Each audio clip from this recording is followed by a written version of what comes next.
Oh, Noko. The 60-second Warframe is basically going to be a fun guy.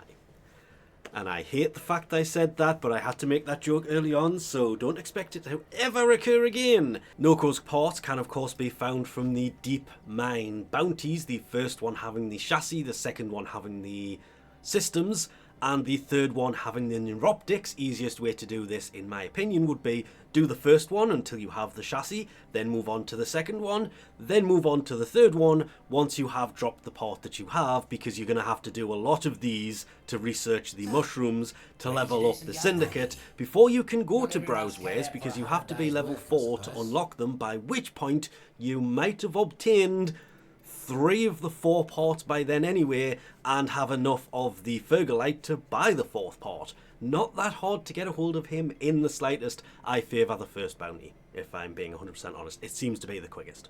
Now, I've only had it happen once, but his passive, upon receiving fatal damage, Noko reverts to his sprawling form, and his active mushrooms will grow, reviving Noko when touched. Orbs spawned will grant a speed boost, but no healing. If a glowing mushroom is not reached in time, Noko will automatically use a self-revive. His first ability, Stink Brain, not making this up.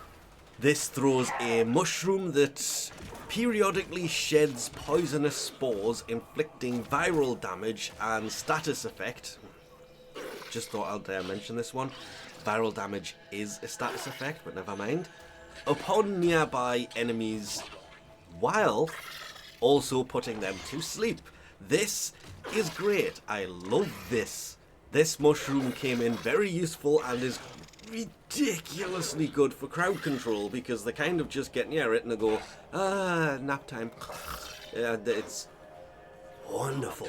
Which I didn't expect from what I assumed was more of a support-based frame, seeing as Bright Bonnet, his second ability, releases a rejuvenating mushroom that emits a radial pulse, giving Noko and his allies energy, and applies a buff to ability strength that lasts for a short time. That, of course, is dependent upon how you build him, and it starts at a 30% buff and can go up to about 60. I believe mine's 58. I know for a fact you can go higher, utilising Archon shards and mods that, to be fair, sacrificing duration for him, not such a good thing in my opinion. Would much rather go 58% for this certain ability and increase the radius of this so more allies are within range of it, because the 5-second duration is massively underkill. Of course, both of these have a 3-second pulse that can be increased by jumping on it, or by throwing his 4th ability at it. And I'm aware we are jumping abilities here, but, well, Fourspring unleashes a chaotic ballistic mushroom that seeks enemies and bounces explosively off whatever it touches. Contact with any of the mushrooms invigorates them, doubling their pulse rate, which can basically throw 1 mushroom, throw the 2 mushroom, first ability, second ability, so it bounces off Stink Brain onto Bright Bonnet, and it can bounce between the 2. And every time it does this, it basically forces it to pulse while increasing the pulse rate, which is great. The maximum number of these you can have at any given time is 3, and the damage that it does, despite the fact that it says bounces explosively off, is toxic damage, with a crit chance of 25% and a maximum bounce of 10 before it will automatically disappear. The third ability, Reroute, allows you to revert to sprawling form. You turn into a mini mushroom, spawning orbs that heal Noko and grant a speed boost while in this state.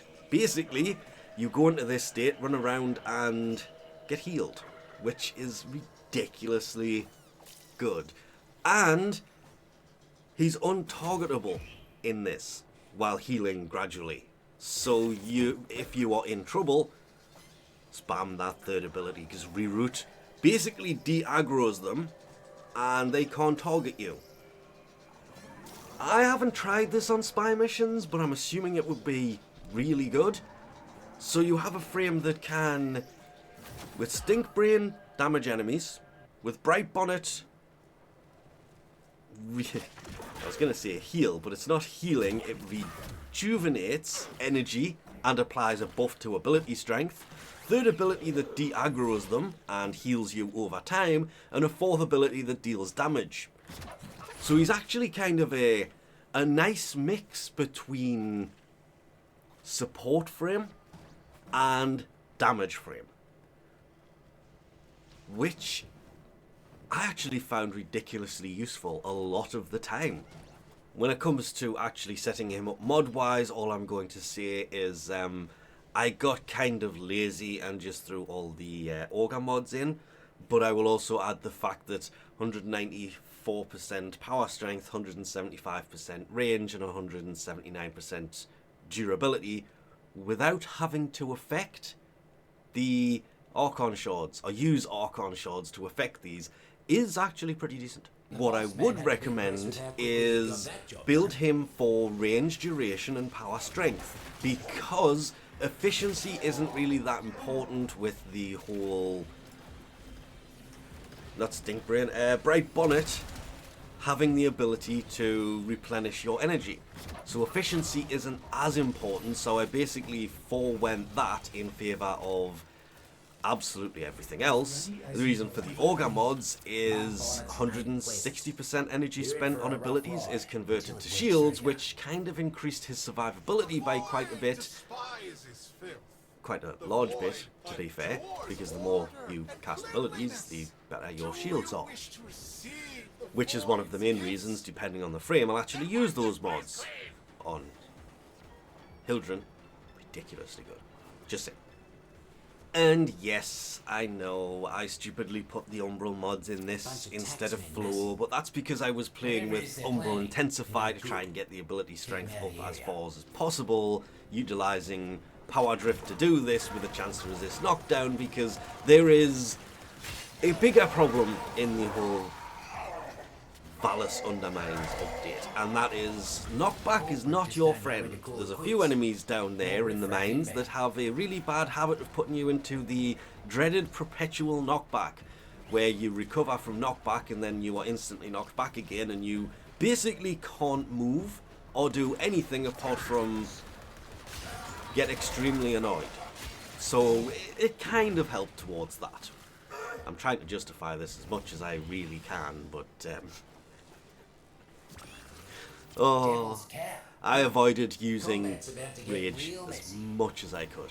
Or Transient Fortitude, because that may increase ability strength, but again, you want duration on this as much as is possible, and even Blind Rage may increase ability strength, but you're going to take away from ability efficiency, and if you're going to go that route, you need to build it for efficiency, in which case you're going to lose out on duration and range. You need to build it for duration, range, power strength. Try and keep efficiency about 100% and you'll be laughing. Throw some Tau Forged Archon Shards and you'll be pretty much unstoppable.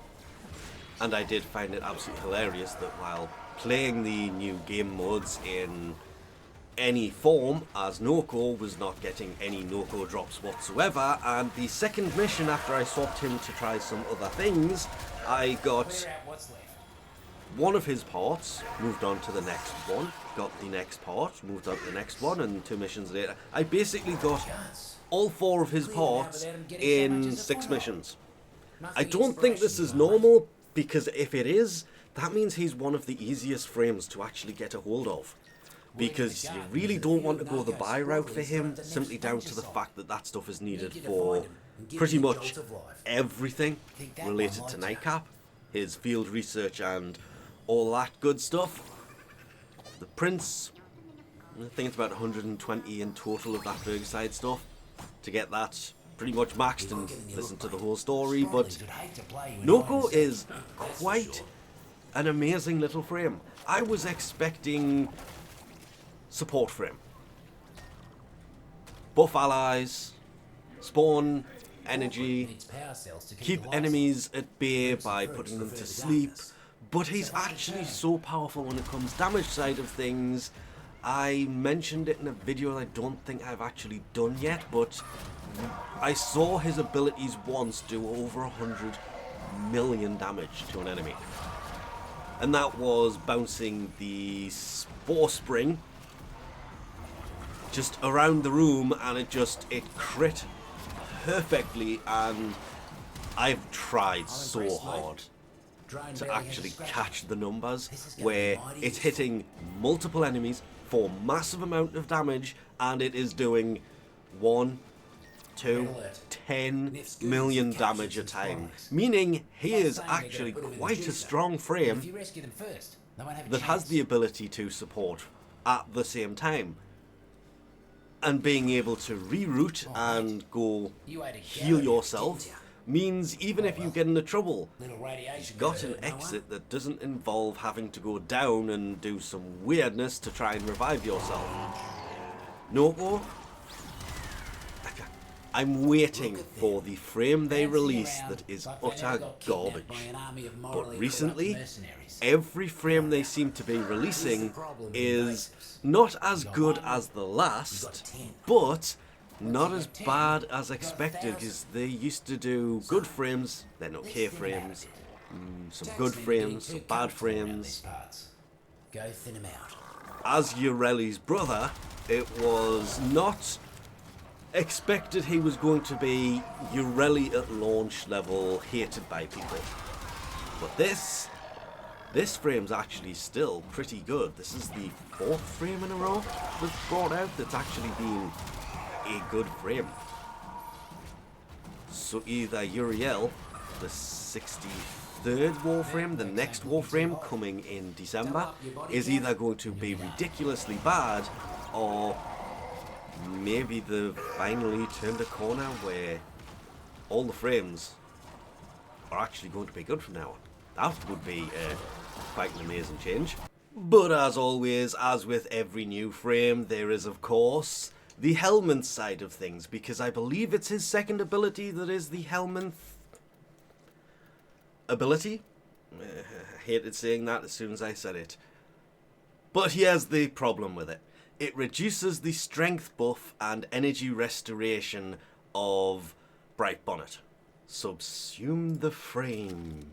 Off you go, Noco, to feed Helminth some mushrooms. I guess he's going vegetarian. But with that, we'll leave this off here. Thanks for watching, and I'll catch you next time.